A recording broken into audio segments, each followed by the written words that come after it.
Now that's gonna be the beginning of this. Is me just going 5, 4, 3, 2, 1. All right, guys. We are live. As we usually say, hello everyone. We're here with Mark Ryan, otherwise known as Super Review, and we're gonna do a Mr. Super. Mr. Super. Yeah, so we're gonna do a Nobody calls him that. I'm sorry.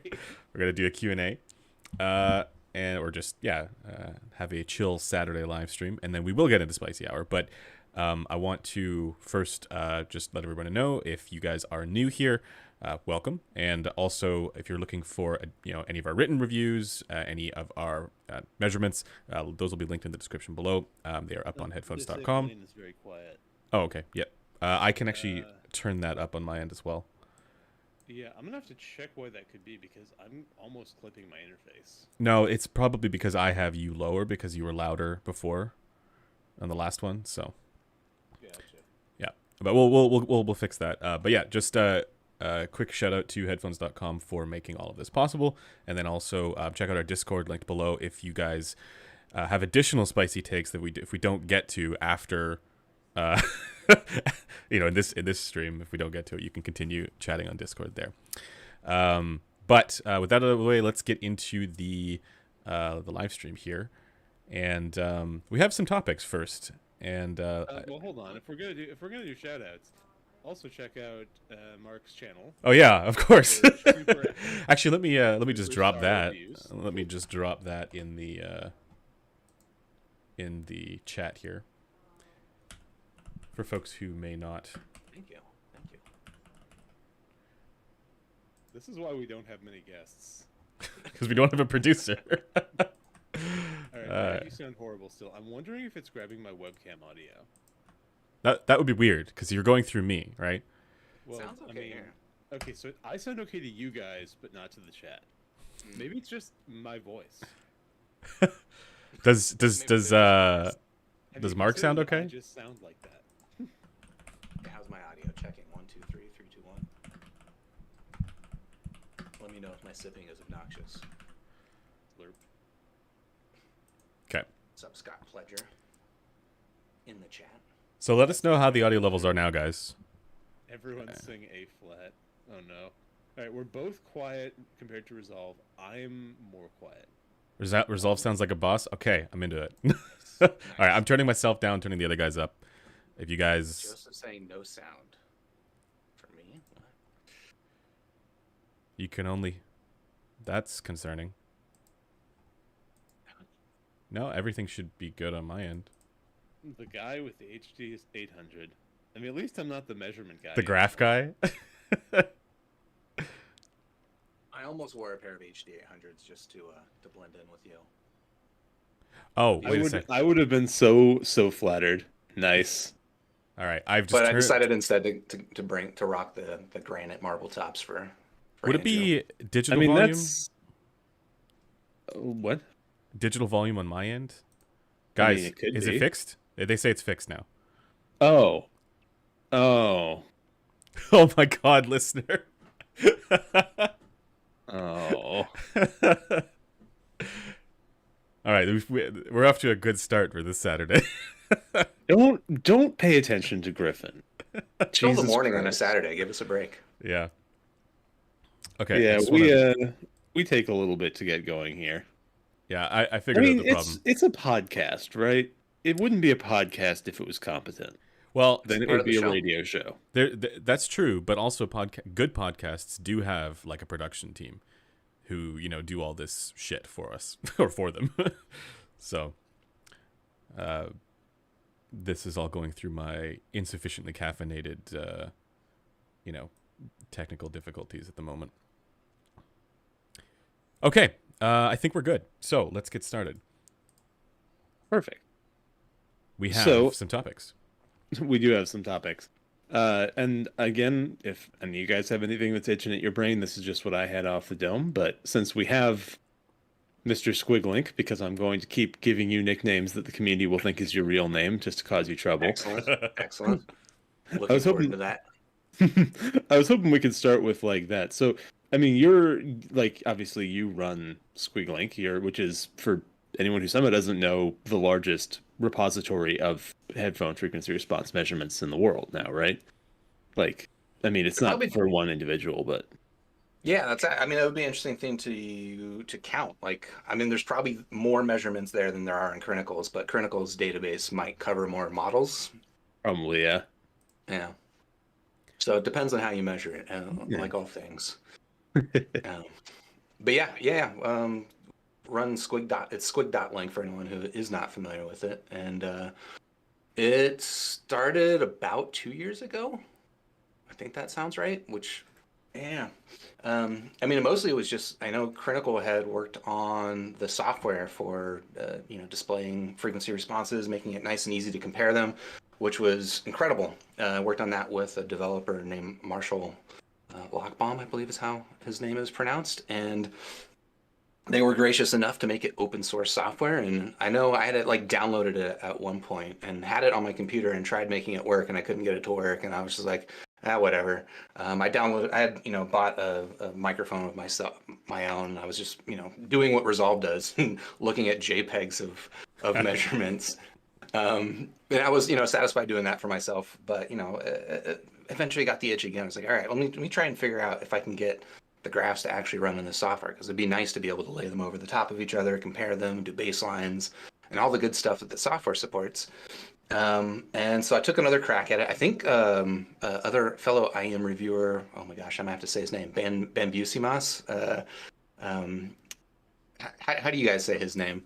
I've never known, but yes. I always say Yeah. I say Ben Bukmas or Ben Bokmas, but I don't know how it is. All right, there we go. I think I've asked him, and he's told me he's like, yeah, whatever. So I think we're all right.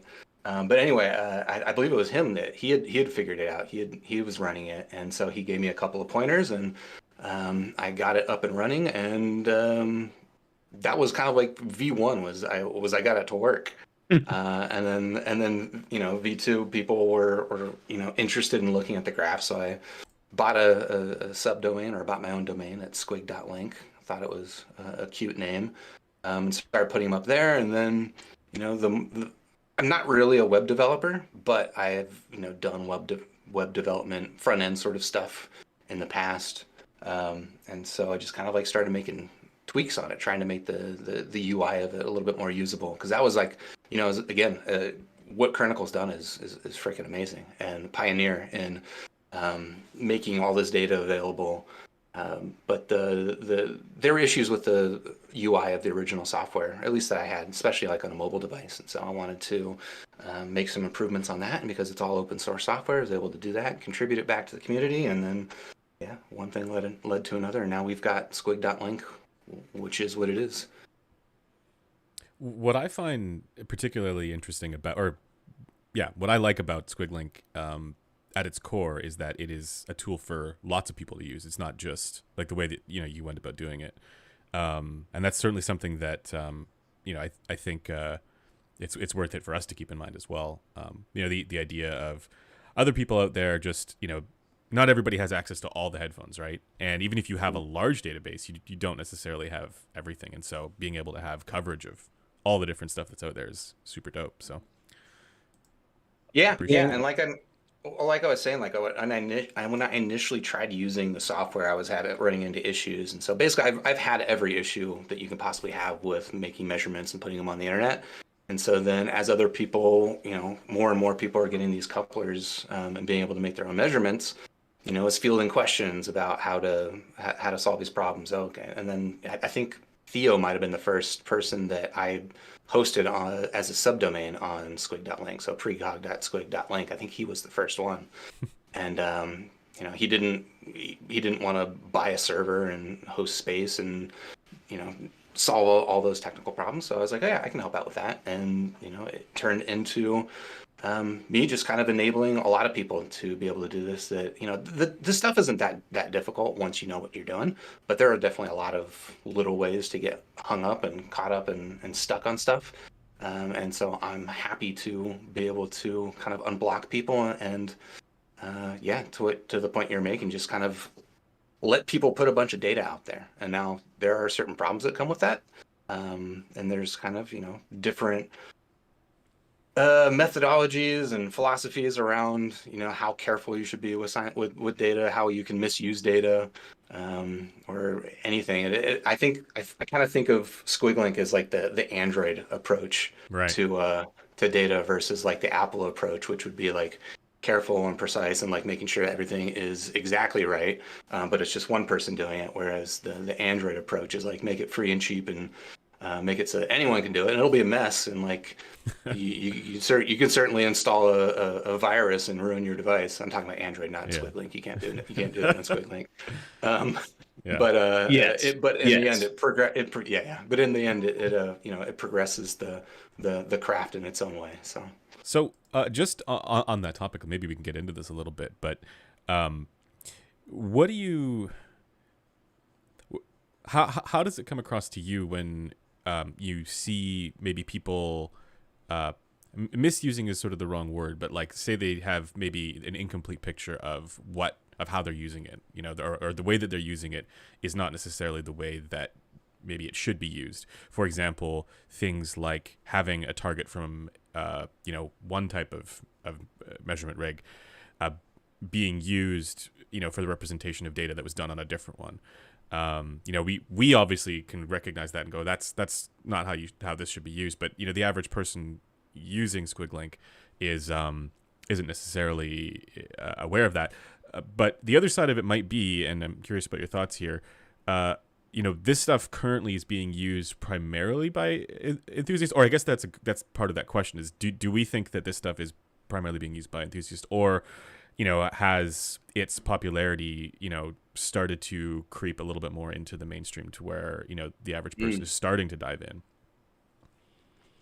yeah, I mean, on the first question about like misusing data, I think there's like kind of a number of ways that you can misuse data. What you mentioned, of taking a target from designed for one rig and comparing it to data that's measured on another, or even just taking data that's measured on one.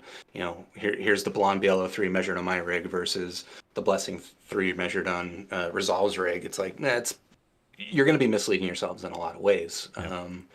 So there definitely are problems there. I think to some extent, my again, like they're kind of like in the Android versus iOS mentality. It's like there are probably things I could do to make that less likely to happen. Like I put on, if you go to squig.link, right, those are all my measurements on kind of like the primary domain. But I've got reviewer targets on there, which were not made for my rig, right? And it's because people ask for it. People are kind of interested in making that comparison. They've got this certain baseline.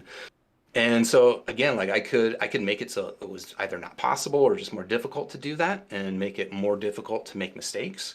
But I think also there's, a degree to which people that know how to use the data can still get something valuable out of that comparison. So, whether or not my measurements match exactly with HBB's measurements, they don't. You can look at his target on my measurements, and you at least get the gist that he definitely likes more bass than I like, and you can get the gist that the Moondrop Blessing 3 bass does not approach the levels of bass that he's gonna like, but definitely take it with a grain of salt. And I think that grain of salt is kind of like the other potential mistake that people can make, is not taking almost all data with a grain of salt, even the stuff that is like the most carefully curated and controlled. It's like it's still a measurement of a thing in very specific conditions that might not necessarily match the conditions of your listening experience. And so I guess my philosophy is more just kind of like make stuff easy to use and available. And if mistakes happen with it, well, I mean, they're going to happen anyway. And it's just kind of about, us being, I guess, as open and having these types of conversations and like making sure that people, know what they're getting into. I mean, you can't hurt yourself that much with misreading information on a headphone. It's not gonna, I don't think you're going to, lose your life savings or not take the right, healthcare or whatever because of our measurements. The worst thing that'll happen is you buy a headphone, you don't like it, but well, presumably also, the people aren't making their purchase decisions solely on a line on a graph, right? It's kind of almost like a confirmation in a sense that like, oh, this is kind of like this, right? Rather than, this is you know a specific motivator to buy. It's I imagine in many ways, if people do come at it from the graph side of things first, it's kind of like a jumping off point for, oh, I should look into this one and see what people are saying about it. At least that would be, I think, the hope. Yeah, I mean, I know graphs definitely have like a big sway over what drives people's interest, at least in the communities that we frequent, right? On Discord and Yeah. On the headphones forums, right? If you go on to MKBHD's comment section, they probably don't care about graphs. They've probably never seen a graph or wouldn't know what to do with it, which is fine. But poor MKBHD, we've thrown him under the bus so many times. oh, I love his channel. I watch his stuff all the time. Just he's FYI. great. I'm a big. In fact, no, I'm not wearing an MKBHD shirt today. I do have an MKBHD shirt. Yeah. But yeah, it's just a different audience that is. They're probably Although looking at. he did draw a frequency response by hand for one of his reviews. Really? Oh yeah, how accurate was it? Not extremely not. It was bad. Okay. Uh, There you go. he needed Squigglink. If you had Yeah, been he around did. back then.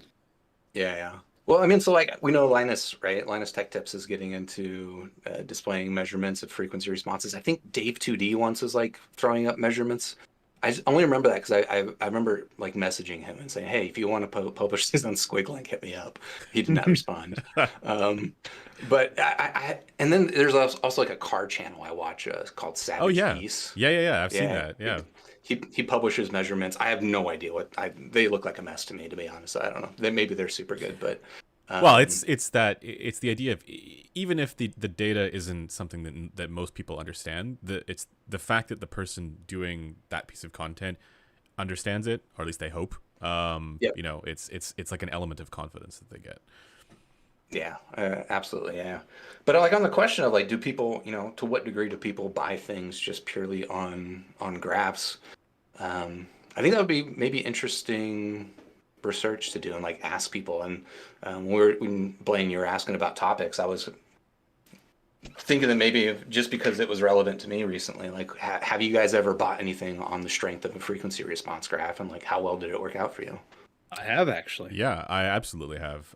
But see, the thing is, it was also way back when measurements, most people were using those mini DSP ears, which were like not at all, reliable. And I think they were also using an SBAF custom target. And so this was like before, like years ago, right? And yeah, I was particularly disappointed with with the headphone that I ended up. What'd you buy? It was like I feel like it was maybe it was either an Aeon Open, or it was one of those. It was a DCA headphone. It was yeah, and I can't remember if it was an Aeon Open or an Ether. But yeah, I ended up being disappointed. but the thing is, like, I don't know if the frequency response really would have shown me that in any other situation, right? Like if it had been measured on a good thing, I don't know if it would have indicated my disappointment there. I actually have a positive story of that one. Because I have been having to buy true wireless IEMs because You've been having to. Well, I mean, my phone doesn't Oh. have a jack anymore, and I'm not going to be a guy with a dongle. I'm sorry. Like, I have enough stuff dangling out of my pocket as it is. Why? I don't even want to ask. It's mostly the entrails of small animals. Nice. Children. But Nice. Are you in Canada too? no, I was actually born within viewing distance of Canada, but I am just a bit south in Washington State. Yeah. Okay. He wants to keep an eye on what we're doing up here. Yeah, ideally within rifle range of the border. Yeah. But no, I've when you have true wirelesses, of course, the problem is they're the easiest thing in the world to lose. So I've actually had to grab multiple of them over time.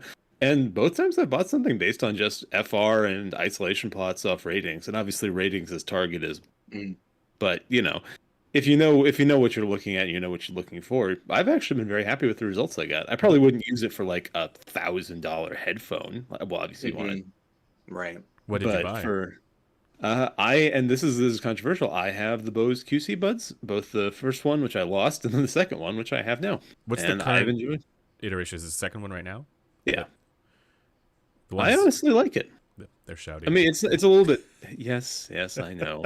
Listen, I like a little bit more upper mid range energy. Yes, yes, you do. I don't think I that's don't. that controversial. I think it's a good, No, it's well received. Yeah. I don't believe in the word shouty.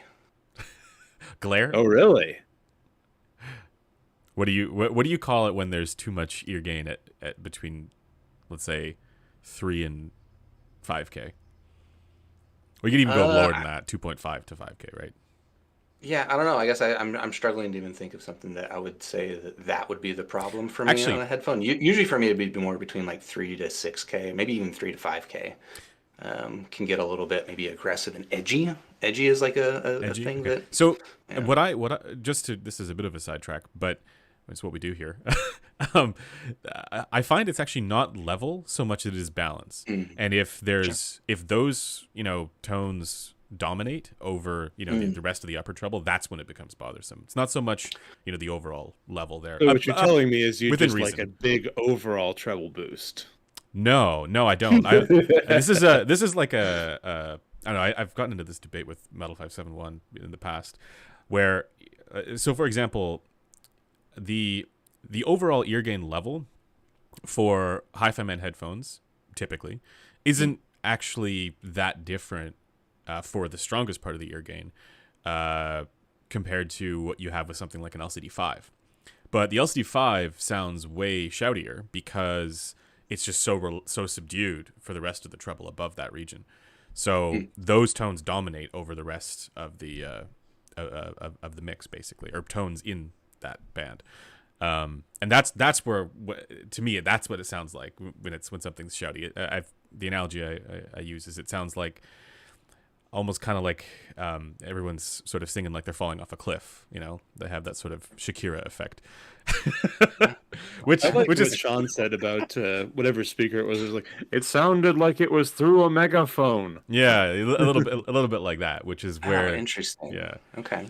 Okay. But That's yeah, we Remember all what have different shouty terms that for these was. things. Yeah. Yeah. Anyways, back to the topic at hand. Sorry for the sidetrack. No, I'm it's gonna all say, good. have you ever bought something sight unseen by measurements? Yeah, so I mean the reason that came to mind as a question was that I have recently done it and it actually worked out pretty successfully. And then I was also thinking, as I was thinking of that example, of the first time I bought a headphone like purely off of a graph was actually from your graph, Andrew, of the Biodynamic DT 900 Pro X. Um, Oh, I didn't like that one. I know. Your review was like meh, Yeah. but I saw the graph. I was like, I'm okay. Despite his review being meh, I'm pretty interested in it. So The graph's okay. Yeah. yeah, I actually like it. So that one worked out well for me. And then you might not like my other example, but it's called the Juicier 41T. It's an awful name. It's Um, the juicier. JUZ. I don't know how I'm supposed to say that, but Juzz. the Juzzier. That's either way. It's getting into this is dangerous one- territory either way you pronounce it. Exactly. Yeah. Exactly. Their name apparently used to be June Ear, like JUN. Was like that's a perfectly fine name. Why did you change it? But anyway, that's an IEM that I saw a couple of people on Squigglink specifically measure it, and you got to take it kind of back to the question of like taking things with a grain of salt. It's like I know all these people's rigs will measure things a little bit differently than mine, sometimes significantly differently. So it's like, how much do I read into it? But you see a few different measurements that are all kind of pointing in the same direction of something that I think I'm gonna like. Okay, well, I bought it, and it's not super expensive. I think it was like $160. Mostly the big gamble there is with the AliExpress wait times, but place the order, it showed up after by the time I forgot about it, which is typical.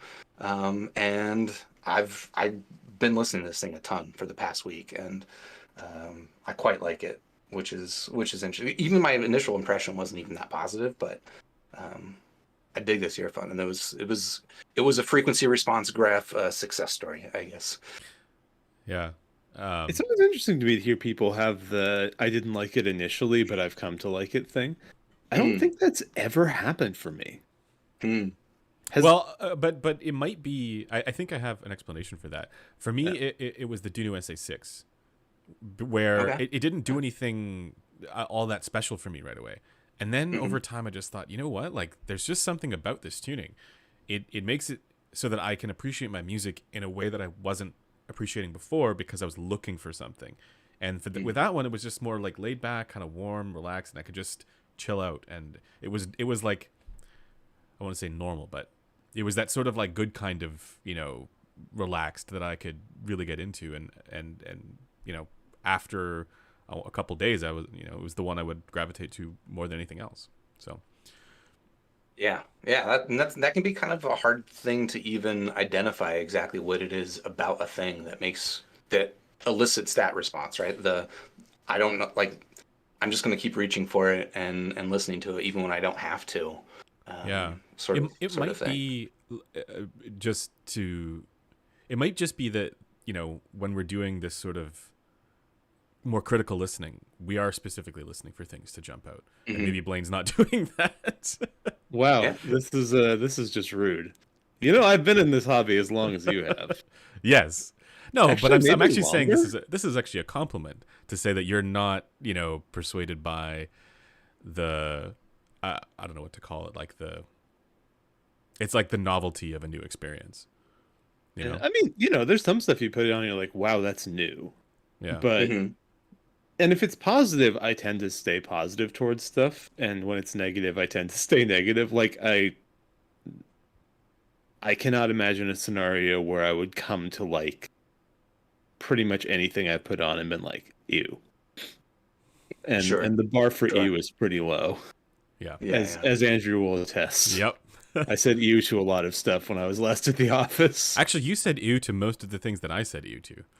That's true. Okay. Yeah. Well, yeah, surprisingly, there's correlations in preference. Yeah, turns Oh out. dear, my camera's doing its flickery thing. Sorry about that. I'll fix that for the next stream.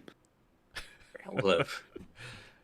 Yeah. But Andrew, like I think you were recently like you were listening to the Meze lyric again and like kind of rediscovering that. Is that So, accurate? I Or mean, yeah, the critique that I'd had of it in the past was sort of the same critique that I'd have of it now, which is too much 9K, like too much Mhm. basically 9 to 12K. It's just this crazy upper air zing stuff going on, which I suppose works for where cuz the bass is pretty boosted too on it, right? So it's Mhm. it's kind of this U-shaped thing. And that Honestly, it would. loost to me like what we used to call W shaped because Yeah, it has W that because it has the weird mids. mid Yeah, thing. yeah, yeah. Totally, totally. That's a good point. But the interesting thing that I discovered over spending a little bit more time with it was that for me, I wasn't getting a perfect seal because of my glasses. So Mm. I wasn't getting the bass elevation, and I mean, it was still. I actually checked with in-ear microphones to see what the bass level was for me, and it's not like it drops off completely. It's not gone. It's just a little bit more linear all the way down, Mm. and it doesn't have the bass boost. And so for me, that's why that zing, that upper treble kind of stuff was coming through a bit too much. And so I started playing around with it a little bit more, and I started to see, okay, well, what if I EQ the bass so that it matches what the FR is when I measured on a measurement rig without glasses, right? Just to see. And I went, oh, okay, I can see now what style of tuning they were going for, and it makes a little bit more sense. So that's one where I've been sort of rediscovering it and thinking as well. This is like why it's so important for some of the stuff that Blaine's talked about, getting a sense of how these things perform on different heads, I think is going Mhm. to help in having a more complete picture of what the performance might be. Because for something like this and maybe other headphones like it, if you just look at the graph, you might be incentivized to consider buying it, right? Because the graph, it's actually not that weird apart from the 9K thing. It's reasonable. Mhm. And for a closed back planar magnetic headphone, you might be persuaded to buy it, and then you might be in a situation where you wear glasses and it breaks the seal, and then you lose all the bass and you have a lackluster experience. So having all of that data available, I think, is going to be is helpful. Blaine is diving deep into the chat here. Oh, always. So okay, so you're trying to solve for that problem with data. Does that mean like a database that's measuring a headphone in multiple different scenarios, and Yeah, or That's the hope. on That's the different hope. rigs. Yeah, yeah, as well. And but we need to do more with in-ear microphones in general as well to see how it is on a real human because, I mean, Ideally, multiple real humans. yeah, yeah. I mean, as much as the B&K is, I'm pointing at the B&K here. It is more head-like than the flat plate. It's still not, the tissue isn't the same as a real human's. And in my case, I wear glasses. I also have a larger head than the B&K, so it's having more of those variables included in data. I think is an important thing. And Almost all men will have larger heads than the standard hats because the averages, I think, usually include women. I've seen men with small heads though. Well, yes, I'm not saying men with small heads don't exist. I said On average, almost. yeah. Yeah. Does your B&K have a name? Do you name it? So no, I've asked the community for this and they haven't given me one. No. So Oh wow. maybe in the chat we can do this. One of our administrators calls it the weird creepy mannequin head and now just abbreviates it. It's not creepy. God, Well, if he thinks that's creepy, he should see a Kimar. Those cold, dead eyes. yeah. I think. Imagine you've never seen anything like that before. We should put a Kimar in like. I have a Kimar. We should put it in Terran's closet and then like film his reaction when he opens the door. Oh, that would be amazing. Or just like in April's like drawer that she always opens for like to get like tape and stuff like that. Exactly. Just put It's like it's like looking up. See, that's our next April Fool's video. Yeah, just putting it in places that and filming their reactions. So, but yeah, to circle slightly back to the measurements of variance thing, that's actually something where I'm kind of curious about whether that's something that you might be interested in sort of having in Squigglink in the long run. Like in a scenario where we have people measuring the same headphone, particularly if it's the same unit on, say, two different hats, seeing how that varies, like how the difference between them varies between headphones is quite interesting. I know that we only have thus far basically Kryn and us doing that, but it's something that might be happening more going forward, and ideally there will be more viable options for people doing those measurements. Yeah. I don't know. To an extent, it's like you're taking on that's a big task. Like that's a lot of additional work every time you need to measure a headphone. It's starting to get into job territory, which I guess for you guys that's okay. For me, this is just a hobby. This is just a thing I do for fun. So like a thing I've considered doing is, remeasuring earphones at different insertion depths to like have kind of a range of if you're getting a 6K peak, what might its frequency response look like versus the standard 8K peak or even a 9K peak, right? Because those are pretty normal variations that you're going to get in your own listening experience, and they make very big differences in the graphs that pop out the other end. That's kind of a thing that most people don't see if they're not part of the measuring process, is how much room for variability there is. And like, there's a lot of editorialization on the behalf of the person that's doing the measurements. It's huge. Yeah, that on its own is massive. If you see the amount of, even just like for over your headphones, the positional variation, right, and how many results where you go that doesn't quite look right because the bass is gone or whatever, right? Like something has gone wrong with how it's positioned. Yeah, like I was just recently measuring somebody's, I've got it sitting here, SHP 9500. Oh yeah, and I remember those. And this is my first time experiencing these, but I was measuring them, and with some measurements, I was getting this weird lump in the bass, probably at around, like 150, maybe 200 hertz. And then other measurements, it just wasn't there. And I was like, is that part of the frequency response of this headphone or not? I'm kind of like, again, making an editorial decision on like which position, which FR I'm favoring. I don't know. I tend to think this is something with that in-ear microphones can help with, just so that you have a sense, at least, because to a certain extent, people, if the headphone is sitting differently on different people, right? You can't always account for that, but at the very least, you can get a sense for you how it is, at least for bass, right? That's true. Yeah.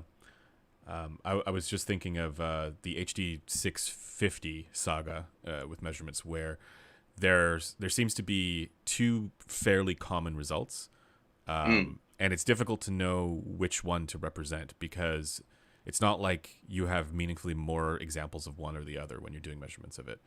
And one of them, it shows that there's significant treble roll off in the upper treble, and in the other one, it shows a 5K peak and then more upper treble. So yeah, I get exactly what you're saying. It's like how do you choose? If I remember correctly, Oratory, I think he just bit the bullet on saying, well, yeah, the one with the extended upper treble is the right one. But I can't remember what his reasoning was for that. Well, Yeah, in a I lot mean, of like- cases, sorry. No, go ahead.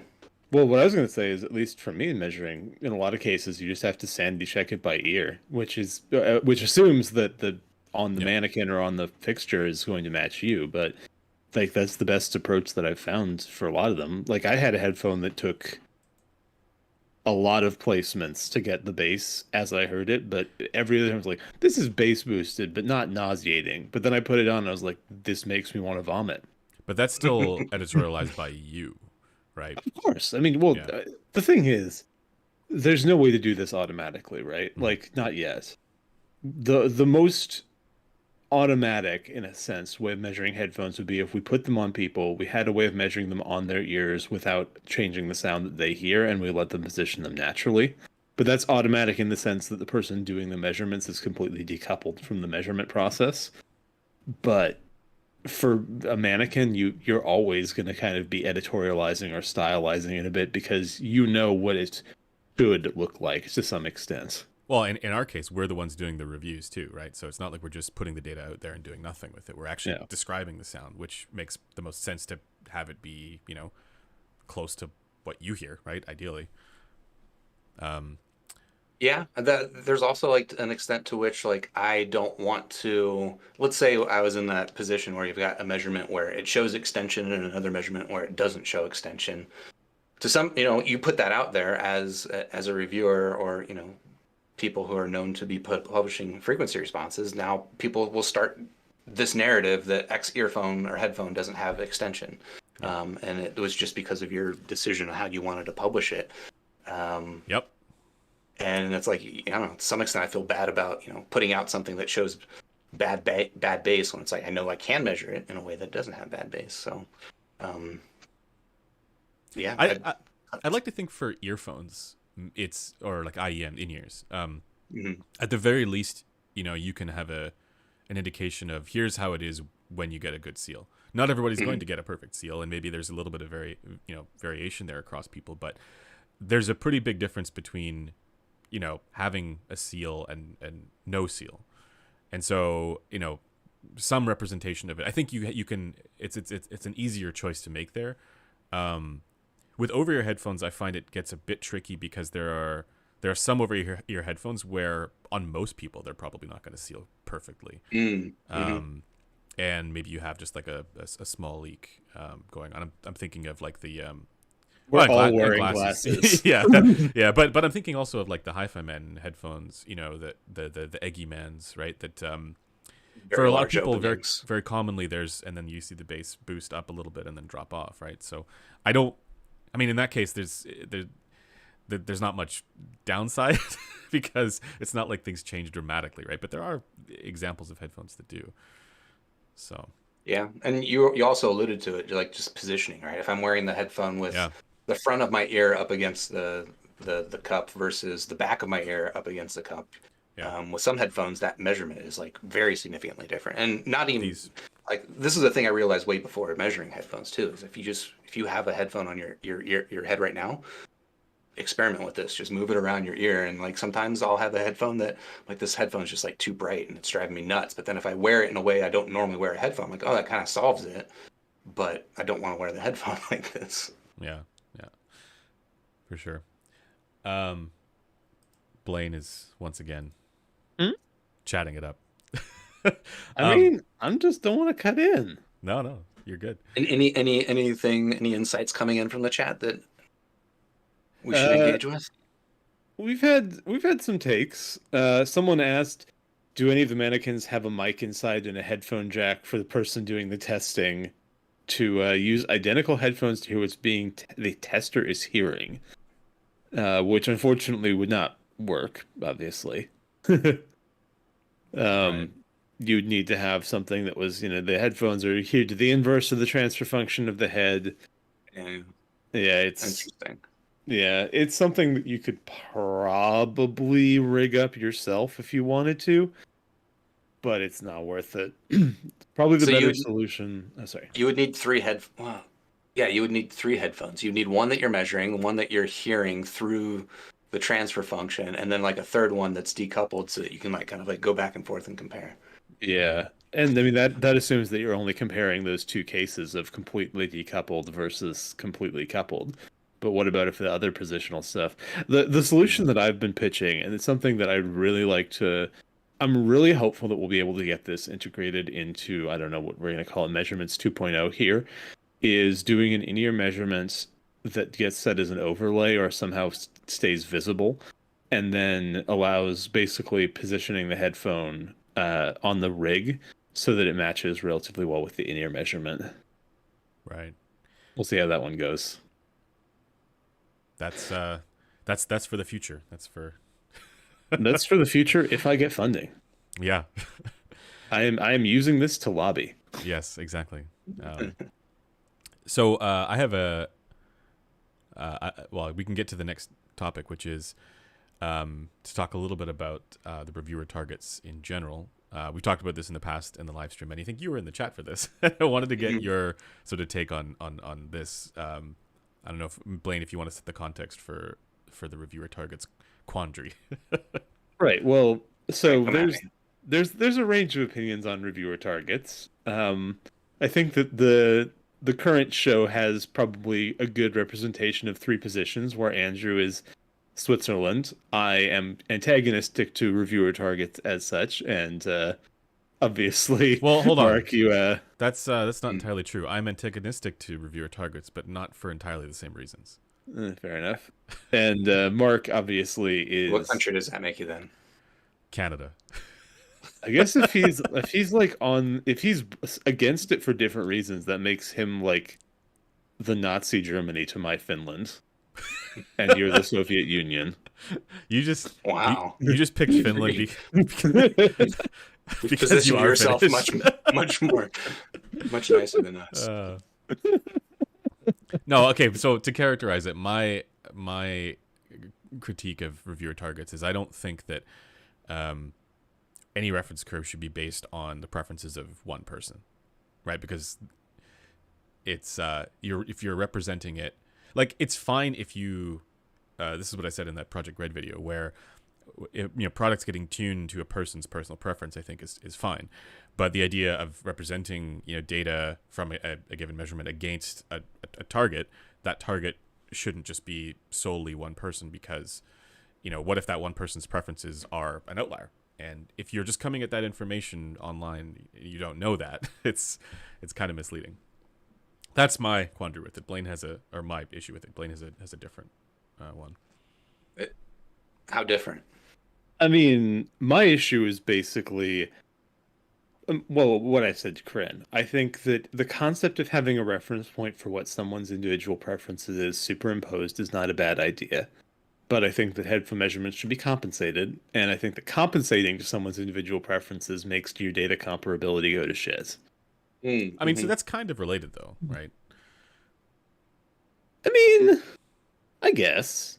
I mean, like, the position that I've come to, it's the same one that I bug Corinne about. It's the same one. I mean, I'll cut off another finger if I gotta.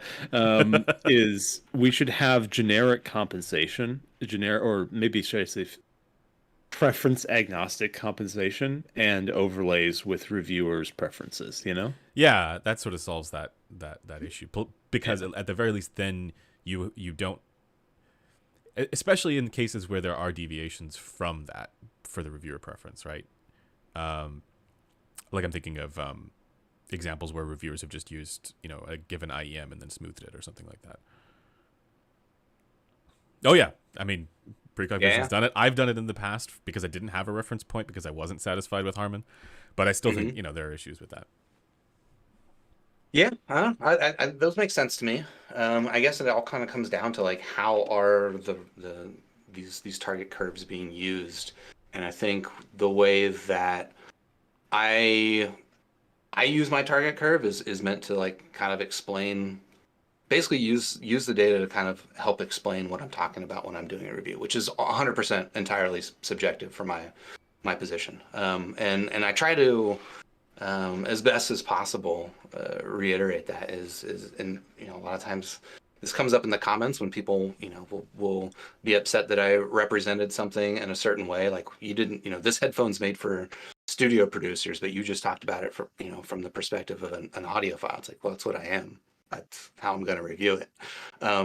But yeah, to back to the point of the target curves, it's like for me, the purpose of my curve or the usefulness of my curve is to see where I'm likely to describe something as more bass or less bass than neutral, or more bass, more treble or less treble. This is bright or dark, and it's just kind of I don't know. It's like it's a tool for interpreting data in a way that I would be likely to interpret the data with my ears, if that matters to you. And if that doesn't matter to you, don't use my target curve.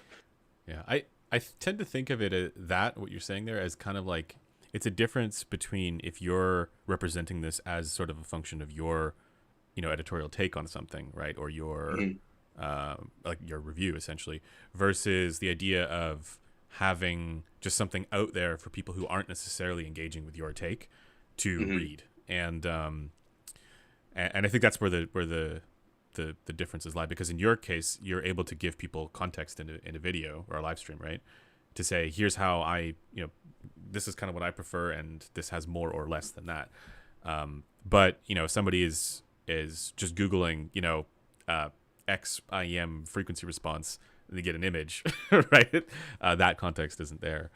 Yeah, fair enough. I will say your target is not, at least below 1K, isn't that Your far. target is not terrible. Congratulations. No. Hear me out. So I was noticing this. Below 1K, and someone correct me if I'm wrong on this, but you know how Critical changed his for 2023, right?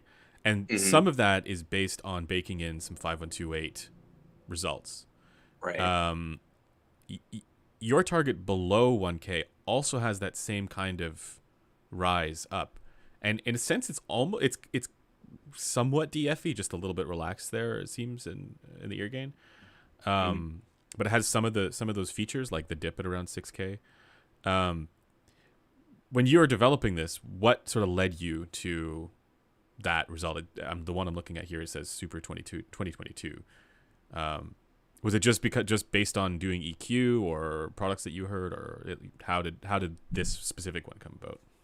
Yeah, so like I mentioned, launched Squigglink about 2 years ago, and that was around the time when I put up my first target, which was literally just like I looked at Critical's measurement of the Blessing 2, which was my favorite IM at the time, and drew a rough outline of it and said, I think the Blessing 2 would be better with more air, so I pushed up the air and maybe a little bit less in the 6K region. So it was literally, that much thought went into it.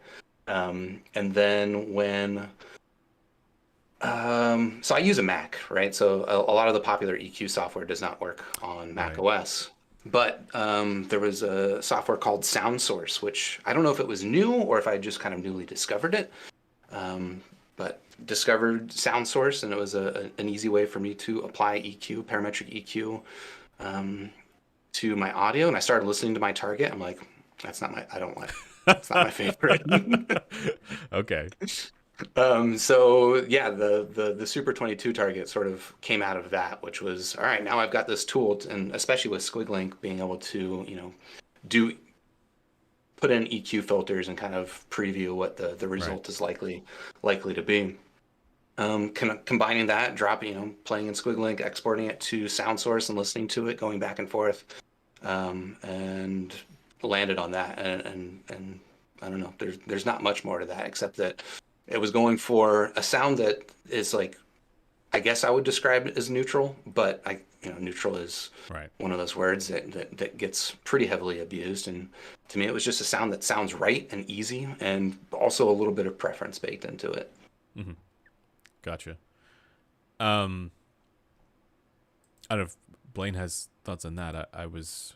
I mean, it's the same thoughts as usual. I think it's interesting to, and I don't know if this is possible in the current way that Squigglink is set up, but I think it'd be interesting to just look at the delta between that and, for example, an HRTF and say, are those adjustments the sorts of things that seem sensible in a sense? Like, that's a reference point that I often use because it's hard to figure out what you're actually doing to the timbre of sound if you just look at a FR plot and your measurements. It's easier when you measure stuff, but even then, because of the sign illusion, it's still a bit of a pain in the butt. So I found that when I started approaching things from the HRTF centric standpoint, such as it is, that I tend to get a somewhat more subjectively better result. Not necessarily the only right way to get to a good result, and I think that there's probably individual preferences that have like a peak here, a dip there. But I think that it's something that I would recommend folks at least try because we know that it's pretty hard for us to eyeball how we should adjust a raw plot. So I had somewhat of a adjacent thought to that one, which is what I'd be curious about is how not just Mark's target, I guess, stacks up to the different segments, but how all reviewer targets. Like I'm sure that we could. You're say, referring to the ones from Sean Olive's paper on segmentation of yeah. Sorry, yeah, preferences. yeah, exactly, yeah. We know that there's various different clusters of preferences, and it'd be kind of a cool little exercise to take the various targets that exist from reviewers who are out there and put them into various different clusters, and then say, okay, these reviewers are in this segment, these reviewers are in this segment. I actually imagine most of them would fall into that 60 whatever the largest. Yeah, one perhaps is. unsurprisingly, most reviewers would be in the category that most people are in. Tautologically. Totally. But I do still think it'd be interesting if we find outliers on that. I mean, there's definitely some reviewers who like a lot more bass than others, and there's some. I mean, I'm not a reviewer, but there's some people who like meaningfully more treble than others. Mm-hmm. For sure. I wanted to get into maybe some general questions. You've been to. You go to some trade shows, some can jams. I've seen you at. I can't remember what was the last one I saw you at. Did you go to New York? No, it's just Can Jam SoCal. That's the only one I've been to, I remember meeting you there. Was there anything that you heard at these trade shows that made you really go like, wow, what the hell? Like, this is crazy. Whether we're talking IEMs or over ears or anything like that.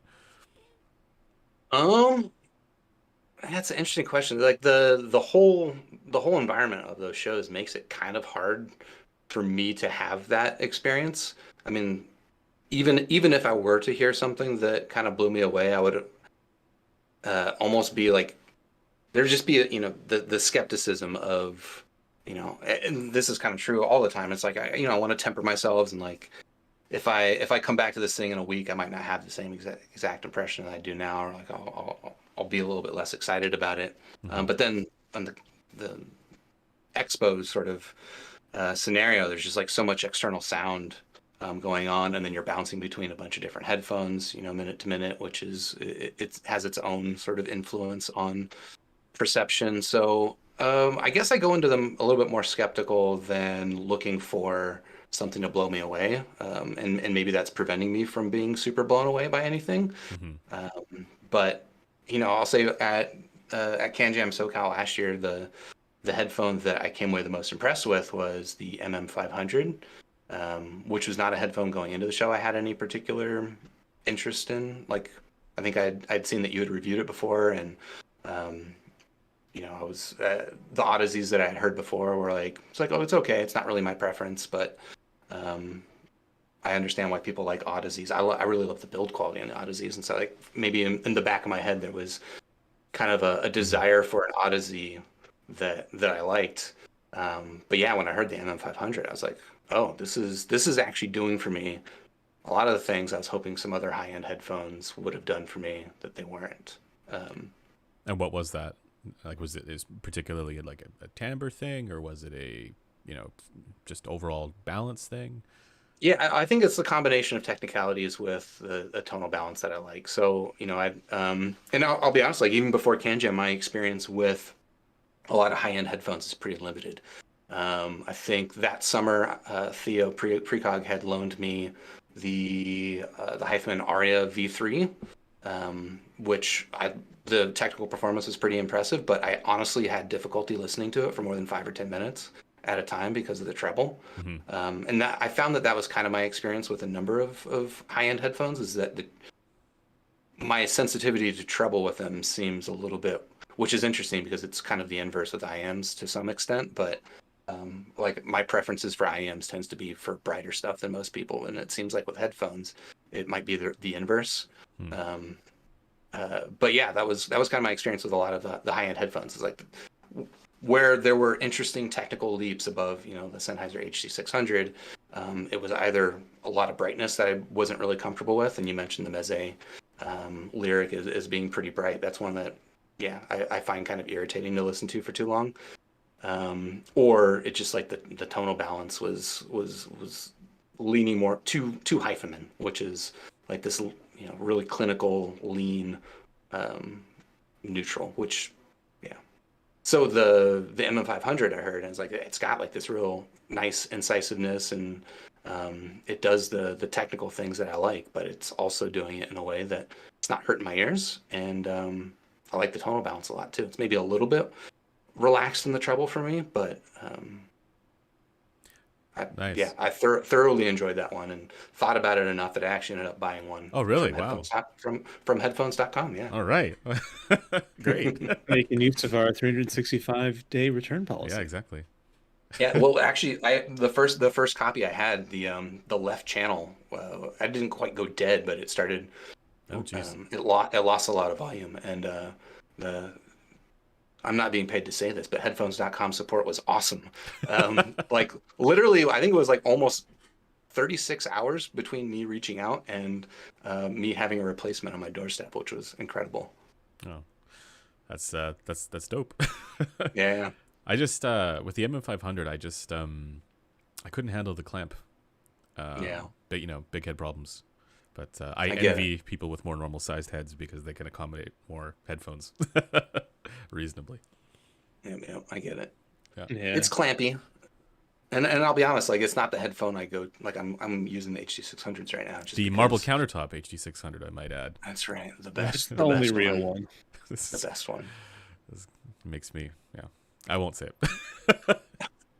What was that? It's objectively awful, but it's also the best. Come on. It's a meme. It's postmodern, Yeah, a little Yeah, bit. and like most postmodern things, it is objectively awful. Well, of course, that's the point. Yes. Yeah. It is what it sets out to be. I suppose. Yeah, people did not like that I said that in the HD660S2 video. I mean, people really love to have. I was kind of trolling. I was kind of poking the yeah. bear a little bit. People just like to disagree, though. So if you were like, "This is beautiful," everyone would be like, "The foam marble looks awful." But since you said the foam marble looks awful, they'll be like, "This is the most beautiful version ever." It's taken on a life of its own. It's become, bigger than it ever could have been. And the collector's item. Should we dive into the chat? Wait, no, there's one more thing. I was actually hoping to ask this, Mark. I missed it. Okay, yeah. Yeah, so something I found, I don't watch a super ton of YouTube reviews. I've seen your streams before, but I went to your channel yesterday and I was like, I should definitely have some topics from your channel to like bring up. And something that I thought was really interesting is I thought that I was just coincidentally seeing you when you were live streaming, but it looks like you've basically pivoted to live streams and shorts only. Yeah. Yeah. That was actually at around the start of the pandemic. And it wasn't necessarily pandemic related that I switched to live streams, but it was good timing that I had enough time to do that switch because I mentioned, right? I don't do this professionally. This is just a thing I do for fun. And I friggin' hate editing videos. I don't like it. Like and it would get to the point where I would have like 3 or 4 videos recorded sitting on my hard drive, and I would just have to it's spend 8 hours in Adobe Premiere and get through this stuff, and it would take me weeks to do that, right? Which was objectively not a lot of time that it would take to do it, but I just dreaded doing it, and so kind of recognized that was the main resistance that I had to doing more content was I didn't want to edit stuff. So tried to figure out. I was like, all right, can I get away with not editing? And that's how everything turned into live streams. Yeah. It's funny because like I always find when editing videos, the first 20 hours feels amazing, and then the next 20 hours is the worst thing in the world because it's like all the fine little things, right? Mm-hmm. Especially if you're like picky about how things come across. Yeah. Which software do you use? I use Premiere. I hate it so much, but I Premiere. use it because I use it because I pay for Adobe, and it's like, Yeah. I've already got it. It's it is one of the most buggy pieces of software that has incredibly common use. Like so many people use it, and it's just. And I introduced you to CAD software. Oh yeah, maybe I'm sure that stuff's pretty bad too. But like Pro software is just awful. Every time I go to DaVinci Resolve, which is it's just a better piece of software than Premiere, I try and learn it, and then I feel like I've got the handle of it, and then I'll go back to Premiere and go, oh, this is just so much easier. So it's at the very least they have as a basic editing suite. It has all the functions that I need. I agree though. It's just it's super powerful. Yeah. Kind of like the USB problems we were talking about earlier. Yeah. Today. It's like technology giveth, but it cost us.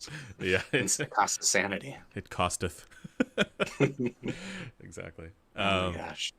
Yeah, I mean, I think actually this is just to comment on the live stream stuff. It seems like there's a lot you can do. I'm always sort of amazed at your. I feel like if I were to just do live stream reviews, because I do occasionally do live reviews, that I would just stumble over my words. I do stumble over my words when it's live. I do I'm too. Constantly thinking about it. So I'm always amazed at sort of the eloquence with which you're able to kind of deliver the the point. So yeah. Well, yeah, I mean that's very much enabled by the fact that I write down notes, and I'm not exactly reading a script, but I'm definitely going through notes that help me move from point to point and not forget to say certain things, and be able to think about what is the language that I want to use to describe this specific aspect of the sound, and be able to put that down. So I cheat. Yeah. as one has to. I think that's just basic prep. Yeah, being reasonable.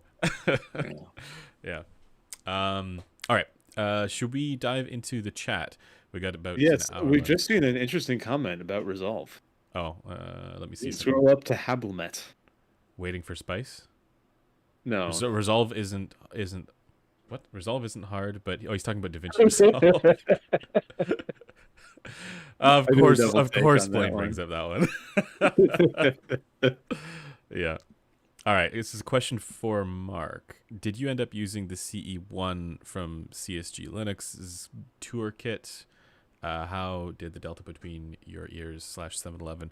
Your questions are difficult to read, listener. Below 1K compared to your target, if so. Yeah, I can give a little bit of context into this. So CGS Linux, I believe his name is Paul, is on Headphone, and he reached out to me well over a year ago, maybe even like a year and a half ago or so. Basically, he's got this project where he is passing around the same Etymotic ER2 SE to multiple different people that have got prominent measurement databases to try and map out the delta between everyone's couplers. And it's a cool project. I mean, check them out at hypethesonics.com, I think is the URL. And so yeah, he reached out to me and asked if I would be interested in participating. I said yeah, and then I don't know, 8 months, 10 months later or something, this box shows up, and it's got a ton of things. It's not just an Etymotic ER2 SE. It also includes this thing that listeners referencing, which is the CE1. And the CE1 is, well, I don't know too much about it. In fact, the only thing I know about it is that it is illegal to talk about on HeadFi, so don't mention the CE1 on HeadFi. I don't know if either Really? of you have context into this, but No, I've never heard of No. this. it's some Well, I know what IM the that C1 is, but I don't know what okay. it was illegal. It's No, an IM that has a microphone. I mean, there's in a it, in lot the of things profile, that yeah. Yeah. are taboo on HeadFi that have no reason to be taboo. Yeah, I would actually love to know the background on that drama, but I don't know it. But yeah, it's as you were saying, Blaine, it's an IEM that has microphones built into it that ostensibly, to be honest, I don't even fully know. So I pulled it out. It said something about needing phantom power. I plugged it in. I don't have phantom power. I don't have like an audio interface, so I was not able to use it, listener, Oh. and could not even really describe to you what it's intending to try and do, except that it's an IM with microphones in it. So I'm guessing it's trying to measure my ear to some extent. So the point of the CE1 is that it's so with a normal, with an ear simulator, right? We measure because we have a microphone in the ear simulator, but you can't obviously measure an IEM in your ear with a microphone at your eardrum because that would stab your eardrum, and that would be bad, at least according to my opinions. Your views may differ, but the CE1 mounts a microphone in the IEM nozzle so that it can measure the response at the nozzle, um, in your ear, in the artificial ear, etc. So sort of see how your ear is loading that IEM versus how the artificial ear is.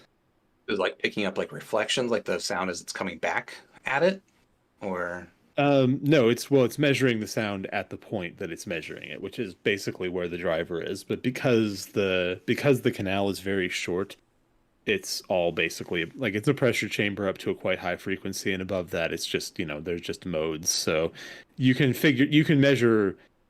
extrapolate the eardrum FR from that. Although that isn't what it's trying to do. It's just seeing how the IEM side FR varies by different ears. It's an interesting idea. It's something that I'd like to do as well, although I'd probably use a higher impedance driver. Cool. Maybe we can get into that at some point. I mean, we do have ghost power, so. Yeah. So incidentally, Ghost if you ever have a need for phantom power or whatever, I have like a couple of spare adapters. I'd be happy to send you one. sure, yeah. Yeah. All right, so we got another question. Actually, Michael K, thank you. Just guys, don't use the super chats. I've tried to turn them off, but it hasn't taken apparently. So Michael, Michael's my friend. He loves your channel. Okay. I think he's the one that talked to you at CanJam asking you why you stopped live streaming. Oh, And do you remember that? I don't know if you. Yeah. Why did you stop live streaming? I didn't. It was because I was at CanJam. As it goes with like lots of different things, for what we're doing, there's always events and things that take us away from the regular cadence, right? So sometimes, yeah, there's a lull, between maybe this, yeah. We have more people now as well, so now we can fill that a little bit easier. Yeah. But the substantive point is, don't super chat us. You should don't instead spend that money on like headphones off headphone.com. Or in that particular case, maybe like the ear tips or like an Apple dongle. I don't know. Yeah. These are actually Michael's HD. Oh, crazy. Okay. Or an LTT water bottle. I mean, come on, dude. We're going to LTX. We benefit by cross promoting. Yeah. Wait, am I allowed to say that? Oh shit. Probably not. Fuck. Making things up. Yeah. So, from Chef Steve, what are Mark's favorite reviewers? And why is it least favorite? And least no, favorite. Hold on. What are Mark's favorite reviewers and why is it Precognition? And least favorite reviewer? Oh my gosh, I'm absolutely not answering that question. Oh, come on. Like I said, why is it Precognition? Well, if I have to pick favorites, it's going to be him because he's a local, and he hooks me up with a bunch of high-end stuff that I don't get to hear. There you go. So your least favorite one would, by extension, be someone who lives far away and takes things away Exactly. from you. Who gives me nothing? So it's Andrew. There we go. Well, I feel like those arias that I had were probably somehow via Andrew.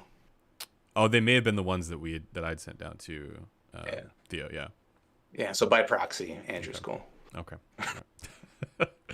All right. You can get to another one here, guys. Now is the time for spicy topics or questions, and we'll get to them. Mitch RT asks, this is to me, so yeah. I agree that compensation can be great when comped. The FR we see when compensated to something. What target do you feel we should compensate to? Does it matter if the reference is known? The target should, in my opinion, always be a diffuse field HRTF, and if it's measured on something with an ear, like a head and torso simulator or a human head, it should be the HRTF of that head. And that's because the DF HRTF is directionless, headphone sound is subjectively directionless, and it's also a pressure chamber, which is a diffuse field. But it doesn't really, it's not what we prefer, so it's not something that anyone's like, oh, a flat line is what you're going to want. You just overlay what you want on top of it. I've heard you guys both say something to the extent of a DF target is easy to produce on any rig. Is that a fair summary? Okay. Because you guys gotta help me do that. Any head. That's the thing. Head. So Okay. like if you had an in-ear mic, I could help you make a DF HRTF for your head with that mic. Okay. For an ear simulator, for one that's literally just the little metal thing, realistically you should be using a population average. One example of that would be the Kemar DF HRTF. The alternative would just be using a measure but basically something where you're trying to say, this is an IEM, this isn't interacting with the pin at all. So there's no way that can matter on a rig by rig basis. The only thing that matters here is how is this going to tend to sound subjectively to an average person. And IEMs are going to sound a bit more different to people because of that, right? Because your HRTF and my HRTF aren't the same as the Kemar's HRTF. And the IEM can't know that. How about my grass rig? It's like so that's a good question. Is it the GR ass? Yeah. Okay. Yeah, so that's a good question. So there's two broad approaches we could do there. Probably the easiest one would be to do what Sean did in the Harman stuff and just make a model head and put it around that rig and then do the measurements. So a head that conforms to the IEC or ITU standards and then do the measurements. And that's what was done with both with the original Harman reference room target and with the Harman 2014's in-room baseline.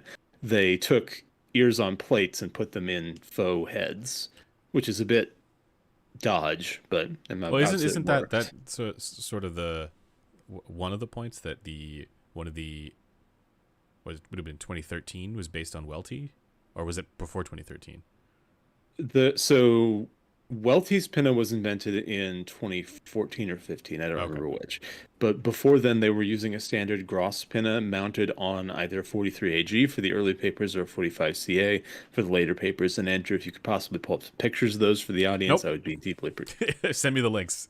Oh my god! I don't just happen to have them ready. Why? Why don't I on just your have phone? Like it permanently have a picture of Todd Welty's pinna? No, It's like some people show their friends pictures of their kids, and other people show pictures of antennas from the 1920s. papers. Yeah. I mean, I have them all on my phone. They're my rotating wallpaper. Of course you do. That's not actually true. My rotating wallpaper. I found out that Samsung lets you set like a picture of a different cat. Oh, every time you open your phone. Yeah, But it's loading actually. Yeah. Taking a long time. Anyway, they're not head-like. You put a head on them. That's probably what you would do. If you wanted to be really anal retentive about it, you can probably mount, you would probably want to try to bodge them into an actual Kemar or other head, and just use putty or a custom printed adapter or something to make them fit. All right, it's on the screen now. Okay, so that's the 43AG. As you see, no head, just a plate. That was what was used in like 2012 for the Harman work in a styrofoam mannequin head. So if In my the, time is right, I'll have a good Halloween costume as well. I mean, yeah, but Oops, and that's something critical. where hopefully we can get something done there. Oh, why did you bring critical? Because the image was still on the on my OBS. You're back. You're back now. Man, today's spicy takes got no flavor. There was Uh, one. Hold on, I saw one. I don't want to cut you yeah. off though. If you want to No, finish no. I mean, the that's basically the sum of it. There's a couple of ways to do it. They're all going to be a bit improvised.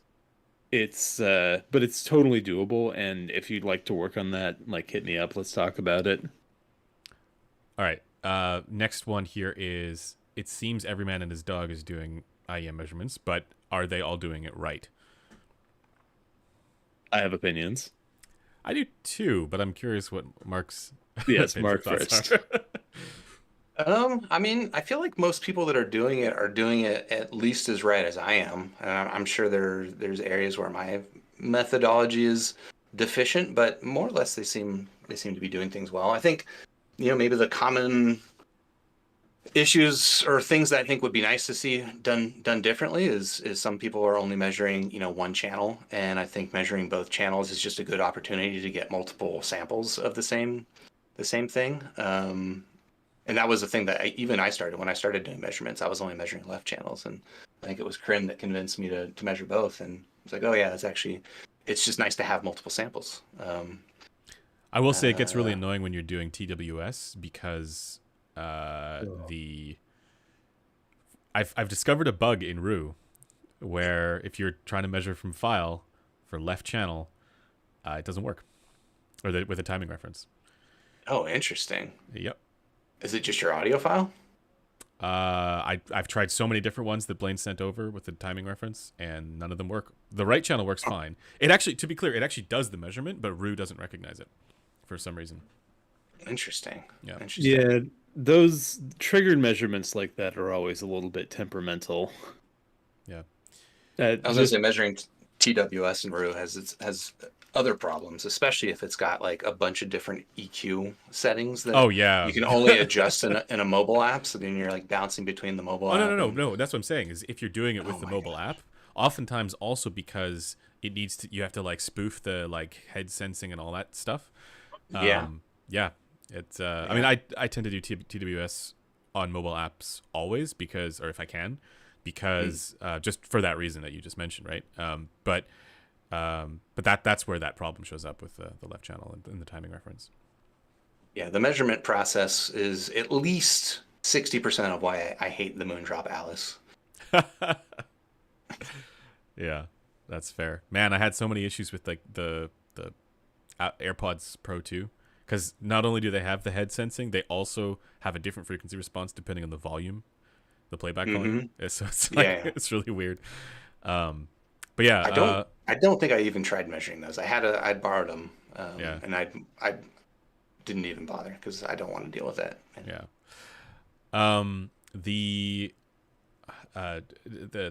Back to the question of is everyone doing it right? The only one doing it not right, in my opinion, is Amir. Oh my god! No, it's actually not true. He's actually doing it right. But his data is an outlier. And I'm not sure if you followed the thread from what Maya kind of showed, but because he's using a 45CA, it tends to have more energy for the ear gain, essentially. In this case, that being Discord and Audio Science Review user Maya TL, who has done a very large amount of agglomerating and comparison of headphone measurement data because he has a lot of spare time. Yeah, but just to be clear, no, he's not doing it wrongly. It's just that he's using the Penna because he's using a 45CA, which ends up making the results look a bit different from everybody else's. Yeah, well, and it makes them different. Not just look different; they are different because things fit differently in a metal canal extension versus in, like in a actual ear canal. I mean, it's the same reason that the 5128, even if it had the same ear impedance, would measure a bit differently than just Krin's rig or any metal canal extension stuff. Yeah. The question though is which one is the right one? And Yeah. well, actually, that's what the CE1 is meant to answer. Winding back around. Well, the Harman target, because he's always comparing to Harman target, right? Mhm. I assume. Well, is the Harman target that he's using then not designed for the rig that he's using? No. God, now we're gonna relitigate that thread. Oh, Short, okay. very short answer is yes, but the differences are not huge. Okay. But it is true that the rig he is using, both for over ears and for in ears, does not precisely match the one that the Harman research was done on. Yeah. I mean, mostly, normally, again, I lean much more towards pragmatism and like just make the data easy to use and not You're a William faff James about fan. not faff about being too precise with things. But it does seem like at least in his case, he's very much interested in the target adherence and like is using that as kind of a barometer for. Which is why I think it matters, like, Yeah. because he's got the wrong conclusion. Mm. For a not for his fault, but the outcome is it shows actually that the red, for example, is more target adherent, even though it's the opposite. Which is sort of the funny conclusion there. But Oh, interesting. yeah. Okay. So yeah, it's really in general, it's something where, and I think anyone who is doing this really eventually comes to the conclusion that you need to be fairly cautious about reading the tea leaves with measurements, about reading into very small change. Depends who you're talking Andrew, to. shut up. Wait, Yeah. This isn't drama stream time. Yeah. I thought it was spicy hour. It is spicy hour. Exactly. Okay. No, we don't need to get into that. Oh, okay. Yeah. I did actually have a question about your GR ass. Do you Are we really gonna call it that? That's critical what my folder is called, where I save the measurements. Fair enough. GR ass it is. Did you end up getting the updated pinna for it? No, I didn't. And annoyingly, it came out like not long after I got this one. Nice. For me, it's not even really about the cost. Like I mean, it's annoying to have to buy it again, but it's more just I don't want to remeasure everything. Yeah, that's fair. Yeah. So it's like I'd rather go years using this out of date thing, so I don't have to remeasure 20 headphones than remeasure 20 headphones. That's fair. That sounds familiar to me. Yeah. All right, let's see. We did actually have some spicy ones. Yeah, the next one they see here is those against the use of significant damping Oh, in headphone no. design Oh, are ignoring the damping. importance of proper and effective tuning techniques. Okay. I don't think that's spicy though. Is he saying that you're wrong about the DT900 Pro X? Well, the spicy aspect of it, I wonder, is more to do with the latter section of that statement, like the proper and effective tuning techniques. Because I think to get to the core of this, right, there's this idea that, if something is damped or, over damped, that it's going to lead to a duller kind of sound, and that's or whatever, subjectively worse kind of sound, let's just say, for whatever quality. And that hasn't been demonstrated at all, right? So so the suggestion here would be to basically decry that opinion, because damping is effective in headphone design. Is a more broad interpretation of that. There's no way of making a headphone without damping. It's just a matter of where the resistances are applied and what's causing them. People just have a really big hate boner, frankly, for specifically porous damping in front of the driver. Like the DCA filters. Yeah. I mean, there are trade-offs to that, right? Like, it's not like it's something every headphone should be, a giant block of high resistance mesh or whatever. But I think people treat it as something that is inherently bad or inherently kills technicalities or what have you. Right. And that seems dubious. Yeah. And I think that's what he's yelling at. See, I would say the spiciest part of that statement maybe is along the lines of what you were getting at, Andrew, is the use of the word proper. Yeah, that's what I was I don't thinking. like. Yeah. I don't like that word. It's Well, like a million different ways you can do things, and like this way Yes. is the Yeah, proper way. I like proper because I can define it. Yes, but I get into necessary and sufficient conditions here a little bit, and Proper is just whatever Grado isn't doing. It's easy, guys. that's funny. Yeah, like I was gonna give an example of like those older Odysseys, they had, as Blaine has put it, critical damping. You compare those to, Sundaro, which only has air volume damping essentially, right? One of those is tuned, I would say, more correctly than the other, and it's not the one that has the heavy damping. So to me, it's like it's something you can do. It's a parameter. Let's see. Blaine needs to just pony up and hack Gross and steal the KB500X DFHRTF. Actually, I don't know if we should talk about that because Not yet, but Okay. yes, doing something. We're working on a few things in that area. Yeah. Rob Hawk says, "Spicy take: altitude can affect sound quality between cities." True, Interesting. although unless you're comparing sea level and like Denver, it's not likely to be audible. What is the effect, like, say, for higher and lower? The speed of sound changes with the density of air.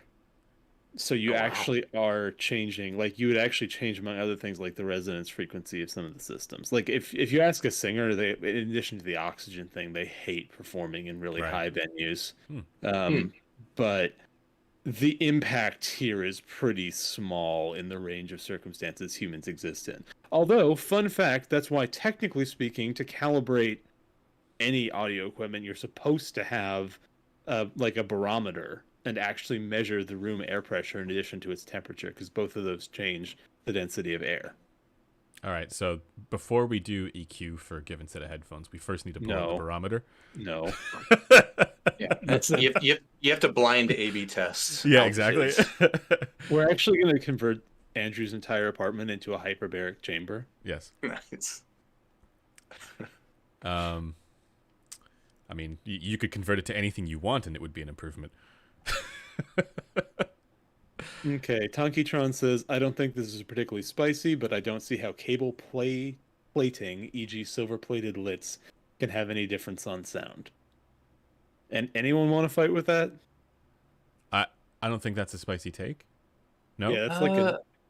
I'll give maybe I don't know. My opinion is more of an agnostic. Like, I don't build cables, so like I don't know what the difference is between taking a cable with and without a silver plating, and I think most people don't. Like most people are just comparing things as they buy them from the store, and one thing maybe has silver plating and one doesn't, and let's give them that there is an audible difference between those, which is questionable in and of itself. But let's say that there is. No, like how do you nail that difference down to the plating when all of these other variables about that cable are not being controlled for? It's like it's kind of the same thing with driver platings. People have certain, they think beryllium plated drivers have a certain sound, and I'm like, I would need to hear a driver with no other variables apart from the beryllium plating. Metal driver, metal sound. Thank you so much. I like... That is my biggest bugbear with driver stuff, where it's like, oh, this driver has one parameter, and it's like, well, I mean, it's not like you compared everything else equal. It's just you had one thing that was one way and one thing that was another way. There's like 70 differences between those two headphones. Yeah. And you're just like, oh, this is the one. This is the same thing with the stealth magnets. They have a completely different process for those headphones. You get, like, I'm thinking of the Aria, for example. Like, it physically looks different. Like the whole side of the housing looks different to the previous one. It's like, well, you didn't just change the stealth magnets, and it's not all else equal. Oh, that's interesting. I didn't realize that was even the case with those. Yeah, those if you compared them, like there's like the section that has with the grill physically looks different. So probably change some other stuff there with that run. Someone says what's the most underrated IEM? Underrated. Yeah, I have an I answer. have a vote. All Okay, right. what's Yeah. yours? What's yours? No, you No, first. no, no, no. Hold on. All right, fine. We'll do it in order of notability. I say it's the VSonic GR07. Oh, Oh see, I think that one's no. overrated. I think it's way overrated. I used to own that one. I don't think it's perfect. I think It- that honestly, it was a front vented DD that was released a lot earlier than those designs being conventional, and it sounded decent, it's and kind it of. was cheap.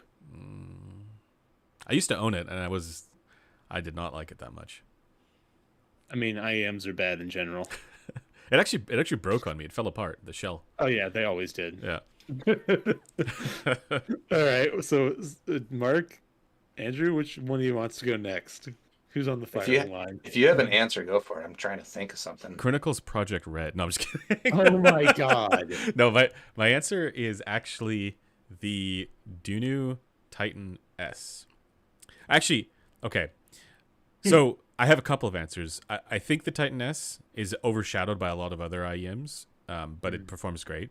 But I also think the ones they did before, the DK 3001, I would say was fairly underrated too. And not like the sound quality was good.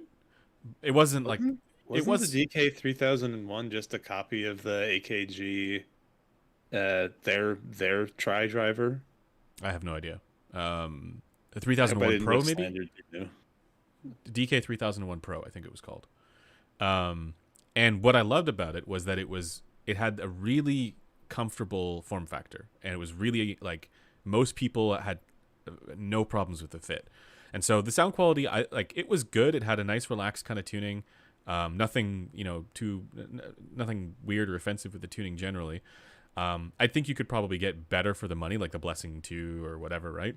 But that one, I think, for a lot of people was probably more accommodating because of the fit essentially.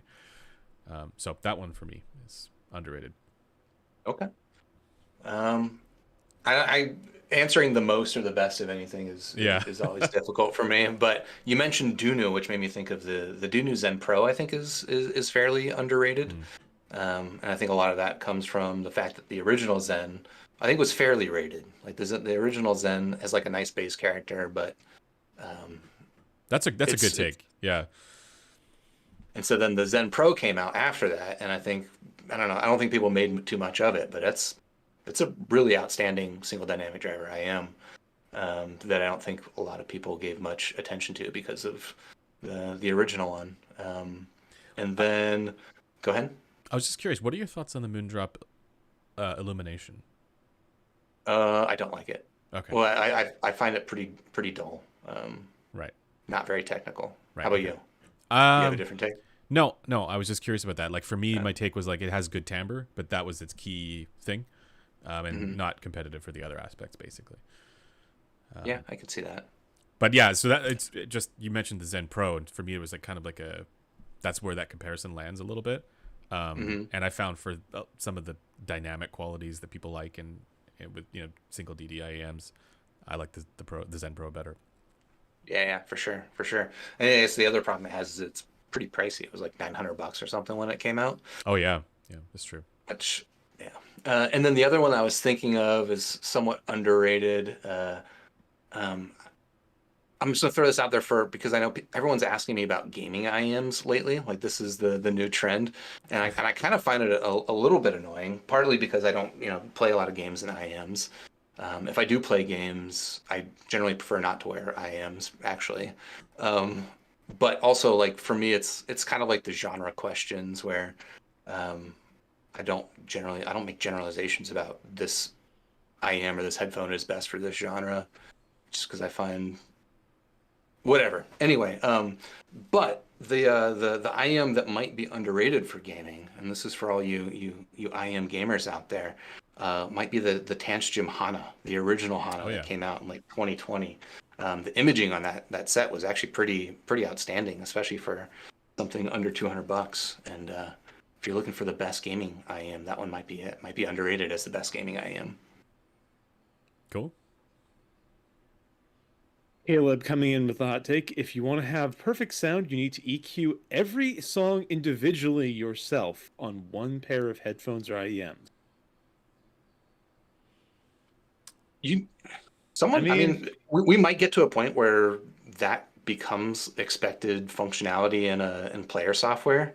Is like maybe you wouldn't do it on a per song basis, but I could definitely see doing it on a per album basis. Like this is kind of gets into like why I don't make a lot of recommendations on like genre basis. Is like I have the example of I like the artist Erasure. I don't know if you're familiar with Erasure. Like it's like synth pop from the 80s. You'd probably hate it, but they've got some albums, or they got one particular album that is bright as hell, and then they've got another album that is like just incredibly dark, and it's like this is just one artist, let alone one entire genre of synth pop. So which headphone is the best for that? Well, which EQ is the best for that? I probably would, if I were into EQ, I would probably have a different EQ for both of those albums. And so maybe you could have player software that would automatically switch to the correct EQ depending on which album or song you're listening to. Also based in Too Lazy to EQ Pilled. Yeah. The only person here who has the time for that is Andrew. It's great. What makes you think I have the time for that? That's my job. Well, yeah, that's why you have the time for that. Oh, okay, I suppose. But is Caleb's question that we have to EQ every headphone? No, it's not a question. It's just a hot take. His No, hot but take is you'll never get a better sound than if you individually tailor an EQ to everything. So to every single song. So he's not talking about like he's talking about just EQing your equipment though, right? Like and having specific EQ profiles for every song. Well, so we could say every album, right? Sure, whatever. Okay, yeah. I think he's sniping at the futility of EQ, so just don't bother. Or alternatively, he's sniping at people. I mean, so like here's the thing though, right? Like we can make concessions on this to even just a small concession, which is okay. Well, I'm gonna be okay with not everything sounding perfect, but how can I get most things to sound perfect? And I think it doesn't take that. You don't have to do that much, right, to get there with good headphones. Yeah, or how can I get most things to sound not if not perfect, close enough to where I'm able to get the sufficient level of enjoyment to. His whole comment is about perfect sound, and I think that in general, castigating people who search for perfection is just good policy, because that's a good way to drive yourself insane and to drive everyone else insane listening to you. Yes. Here. Timbre, this is from listener. Timbre is a mix of FR and acoustic impedance, and less impedance isn't always better. HD100 will always sound thin regardless of FR because of openness. DCA Stealth will always sound dead for opposite reason. Hot take, but I'm not sure I agree. I think that is possible, but I don't think that is necessarily true. So do we have any sense, like say you control for acoustic impedance, so if FR is equal, but yeah. So you mean like have two headphones that have the same? I mean, if the response is the same in situ on your head, then they should sound generally the same. The experience might be different. High acoustic impedance stuff tends to mean that you have a pressure chamber effect, and that's perceptible to us because humans can detect absolute pressure, right? Like, I mean, just to take an absurd example, if you push your finger into your ear, you can feel your eardrum flex a little bit. I'm not doing that. It doesn't feel very good. Do you even flex? Eardrum flex. If you're watching now, please do not do that. It's just a disclaimer. Yeah. No, that's if you're watching now, buy Red. We're still working on that sponsor deal. I'm joking. we got paid $0. They just like shilling crin stuff. Yeah. Good policy. No, we're all here, out of charity for the spicy takes. I'm just here because it's fun. Yeah, you're here just to cause chaos. It's a very light sort of chaos. Yes, it's a chaos that the rest of us appreciate. We got except for the one who doesn't like Graph Guy. Yeah, well, I mean, to be fair, same. I also don't like Graph Guy, but I can't get away from him. Okay. Who's Graph Guy? That's me. Although it should probably be Mark, considering he's Captain Squigglink. I mean, yeah, it's a question. Which of us is the true graph guy? Yeah. Maybe we should have a fight. Yeah. No. You can. I'll give you the title. That's fine. Fair enough. That was the easiest fight of my life. All right, spicy take. MEMS technology is dead on arrival. Adoption rate. Let's see. Adoption rate, I doubt, would make it a viable option, and it's more like electrostatic due to its amplification requirements. I actually think that spicy take is wrong. Because it's mostly targeted at IEMs, and most IEMs are true wireless. And true wireless IEMs can have whatever amplifier you want. Yeah. Yeah. I mean, I think that's the likely direction of the MEMS technology is going to be used more in electronic devices rather than in wired. Oh yeah, no. If someone tried to sell me a full-size wired MEMS headphone, I'd just be like, nah. What was your sense of the MEMS demo at CanJam SoCal? Did you get a chance to try it? So I didn't get to try it at CanJam, but I did get to try it at, there was like a meet in San Jose a couple of months ago where they were at. And I actually got to spend quite a bit of time both listening to it and talking with a guy that worked there. I think his name was Mike. And it's kind of the usual, show caveats of listening to music on someone else's. He downloaded music for me, which was nice, but it wasn't just like going through my usual library. There was resistance to, just being able to listen to things the way that I'd normally do. But yeah, I was pretty impressed. Like it sounded really damn good. Fast. Yeah, I think that's probably a good way of describing it. Just like, yeah, I liked it quite a bit, and I would love to spend more time listening to it.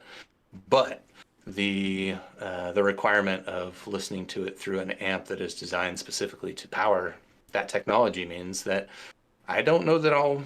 I mean, maybe if somebody makes a DAP that has that built into it, it's just That like does a exist. secondary headphone jack. I Yeah. think, It iFi exists? I think didn't iFi make one? Well, they made That's they a pretty iffy business decision. the iFi they're making a DAC amp, so it's Yeah, one yeah, of yeah. their big Yeah. their big old bricks, Yeah. which I have mixed feelings about that entire product category. I could be wrong about that. No, they did. Did they? Okay, Yeah, okay. they're selling one specifically with I think they're calling it the Singularity, or is that the name of the product? It was the IM that was on demo there Right. at the show.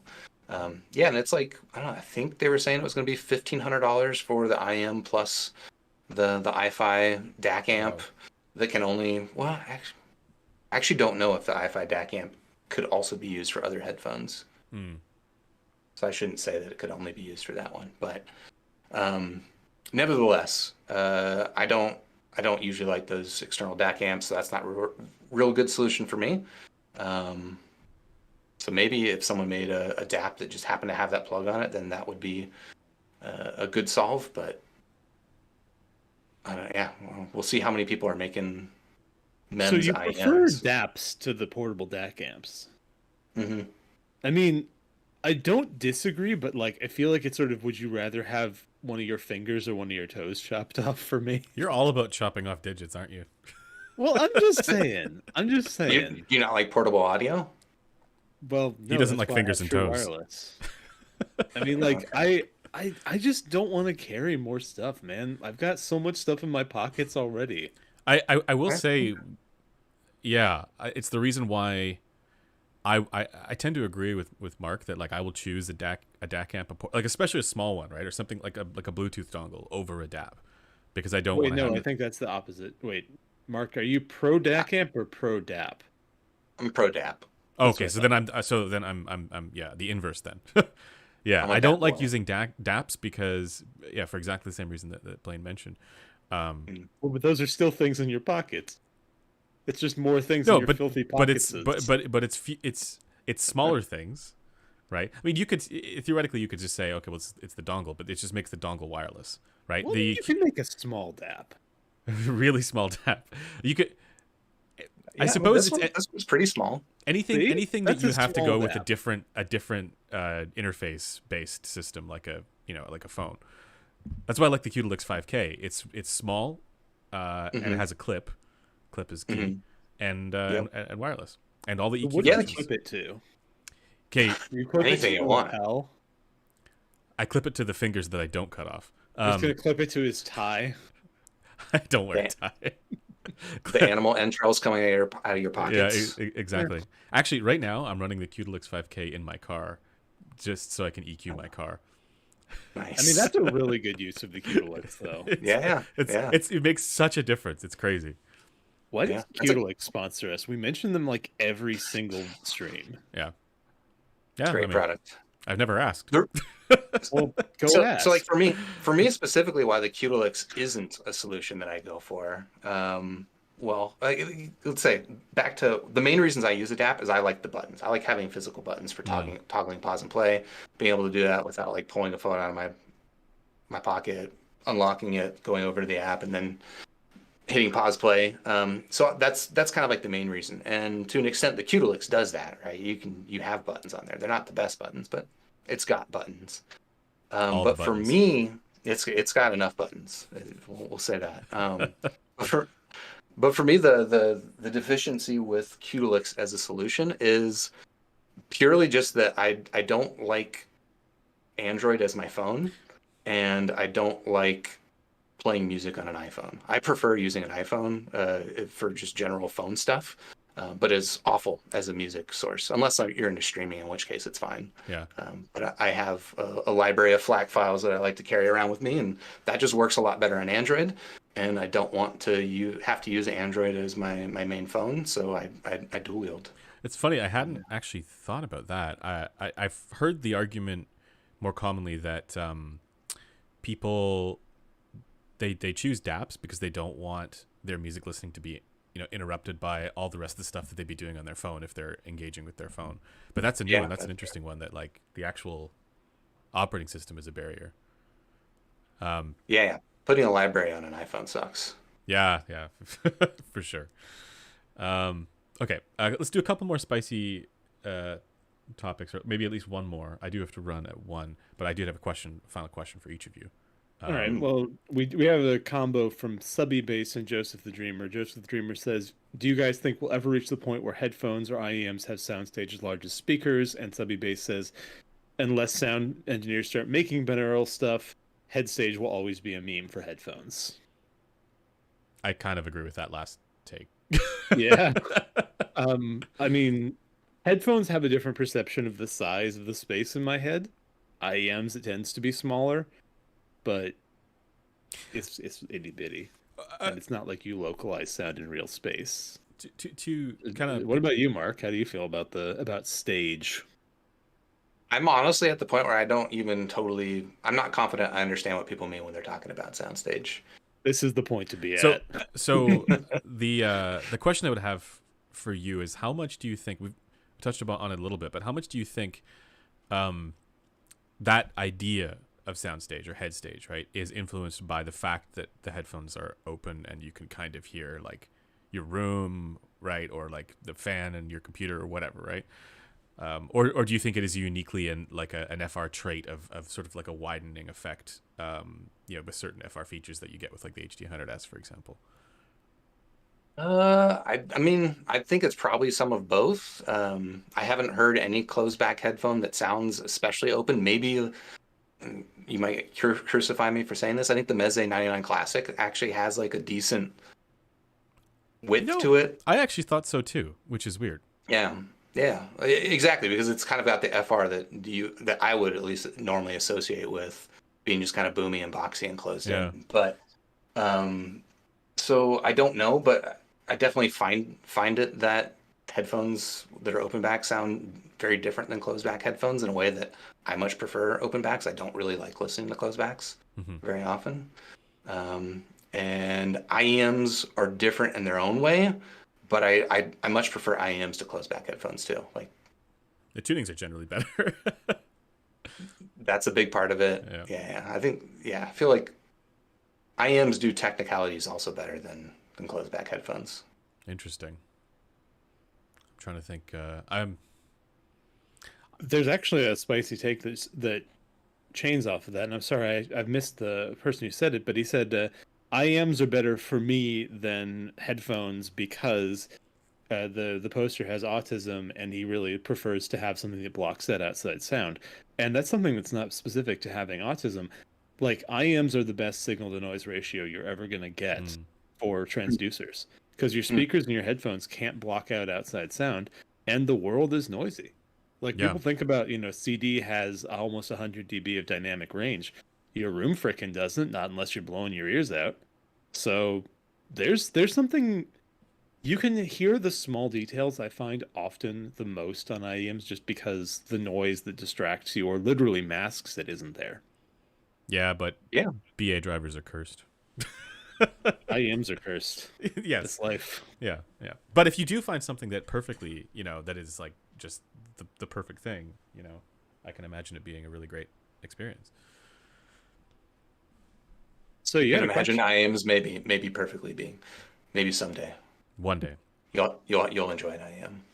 IEMs to Andrew are like communism. They're No, just an so ideal here's the thing, that right? can't Like exist. I like some IEMs. I'm just very picky about them, and I think that's goes back to what Chronicle was talking about, how manufacturers need to assume more about your ear anatomy with IEMs, with the tunings, because less of it is actually is interacting. And for me, I find that there are so many IEMs that sound wrong enough that technically have a quote unquote good tuning that I wouldn't choose them, over a similarly well tuned headphone, like a normal tuning for a headphone. With IEMs, and maybe this is something that we get a little bit more insight into with better data from 5128 and 4620s. Maybe that's partly responsible there, but yeah, I find like the more because I've been diving into IEMs a lot lately, and the more I get into it, especially with EQ, the more I realize like there's what we're looking at on a graph doesn't tell the full story about how I hear these things, and yeah, it's I end up with a somewhat different result if I do it, to what actually sounds good to me. So yeah, I don't know. I had a final question for each of you guys, because we're coming up on 2 hours now.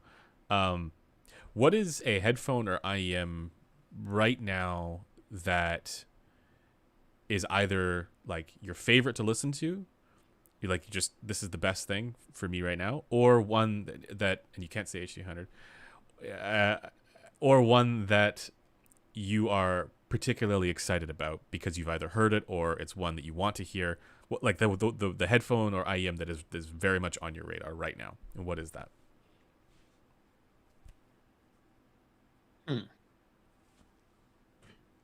That's a good question. Probably my first answer, the answer that comes to me initially would be the Seventh Acoustic Supernova, which I first heard I think back in December.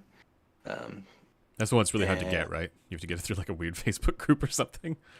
Yeah. You can't buy it on AliExpress or Amazon or anything like that. It's they just run a Facebook group that you message them, and they'll send you pictures of pieces of abalone that you can pick which ones you want on your IMs, and then they'll put them on there, and wait 30 to 45 days, and you'll get it. It's become like the custom keyboard hobby. Yeah, like, a little bit. Yeah. Yeah, but that's the IM that I mentioned. The Blessing 2 used to be my favorite IM. It was the Supernova that I kept waffling between the Blessing 2 and the Moondrop S8. Like they both had kind of like trade-offs. Like I like the density and the timbre of the Blessing 2 versus the S8. And the S8 can be a little bit thin, but then the technical performance on the S8 was a lot more satisfying, better treble extension, better with high frequency percussion. But then the Supernova, it does the best of both. And you couldn't see, but I was holding up the Truth Your Hexa when you said Blessing 2. Oh, nice. Hexa is also pretty good. Yeah. Blaine? No, it's an interesting question. Honestly, I'm actually, and this is, I'm gonna get crucified for this, but the stuff that I'd be the most interested to hear, I haven't heard this, and unfortunately measurements don't really exist, is some of these like VR and AR headset headphones, like the ones on the PSVR 2, the ones on the Index, because I'm really interested by some of the approaches they're taking to get something that's a bit more spatial, acoustically and before the DSP, and then applying DSP on top of that. So I'd be really interested to get my hands on some of those. I don't really like VR, but I find their approach to audio really novel and interesting. That's cool. Interesting. I know Final Audio has like a couple of IEMs that are targeted at VR, that the model number is VR. And I think their frequency responses has tended towards a lot of treble, as maybe you Well, would expect. yeah, final stuff I probably would be less interested in. No Yeah. offense. Well, no. I'm curious if like the pattern that's there would also, isn't the same pattern that other companies are Well, the using cool thing for about, VR like, stuff or not. if you look at the Index, those are basically ear speakers, right? They used a pair of balanced mode radiators sitting next to your ears, and that's probably going to be more trebly than like an LCD2. Although, fun fact, they used an LCD as one of their prototypes. But it's going to have an interesting effect, and it's going to definitely, I would think, incorporate more individual HRTF cues. There'll be problems with like rear localization, but I'm really interested in how it would sound, particularly just for normal stereo music, actually. So Interesting. that's yeah, Called the Index? yeah, I'm not the Valve familiar with Index. this. It's The their Valve headset. Index. Okay, Yeah, cool. it's I'll their check it out. VR headset for people who want to Wait, this is live life in the Matrix. this is Valve? Yeah. Cool. We should Did get you- one of those in. Have you guys not? Oh, they have a really cool blog on like their website about the development process. It's neat. I've never heard of this. But also not being into VR, like yeah, that's cool. My gaming preferences are stuck like 25 years ago. Yeah, mine too. Same. That's why I don't have one yet. Yeah. Oh wow. Okay, no, you literally mean 25 years ago. Yeah. Oh yeah. Yeah. No, for me it's 13 years ago. So yeah. What's your answer to that question? Oh, my answer, yeah. Right now, it is the Warwick Acoustics Aperio, which I have in. Okay. Unfortunately, I don't have the HE1 in. Unfortunately. I've not listened to the HE1, but a number of folks on our team have, and they've actually done comparisons between the two. So I'm very curious to hear what they have to say on that. What I find interesting about the Aperio is it's kind of weird tech, but it is the one that is the less neutral between of the two, between the Aperio and the Bravura, but is the one that all of us who heard both of them at Can Jams found more technically impressive. And what I find interesting about it is that it's an E-stat that has some similar characteristics to some of the Stax E-stats, but it also has sub bass. So it's interesting in that regard. Only $36,000. I just looked it up. Only, yeah. I mean, this is the thing, right? Like That or a 5128. yeah, right. I mean, we measure everything in Hatz's. Literally. Speaking of, someone in chat was saying that we should crowdfund. That they should crowdfund 4128 for Mark. So you got some Sure. people who want to give money to you. How much is a 4128? It's basically the same new. It's probably like nowadays probably like 25K if I had to guess. But, No, but DMS just bought one recently. Yeah, used you could probably. Well, I mean, he could get my spare one for like, I don't know, a 4-digit sum. There you go. If you want to get a 4128. It's I'll got have to remeasure everything. Yeah, that's the problem. He doesn't want it. the amount of work that goes into that. Yeah. Cool. All right. I think that's going to conclude today's live stream. Yeah, big thanks again to Super Review Mark for joining us. Call him Super Review. Yes. Well, people know him as. Thank you again to Mr. Super, aka To Mr. Super. Review, aka Mr. Squig. Thank you to Mers.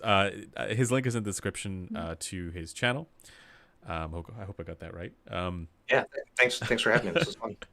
Yeah, and as always, thanks to Blaine for joining as well. And if you guys want to join our Discord, linked in the description. If you want to read our reviews, up on headphones.com. It's in the audio file section there, the review section. And then also, if you want measurement stuff from us, that is in the description as well in the forum threads. But if you want measurement stuff from, I'm going to point this way, from this gentleman here, you can't see it.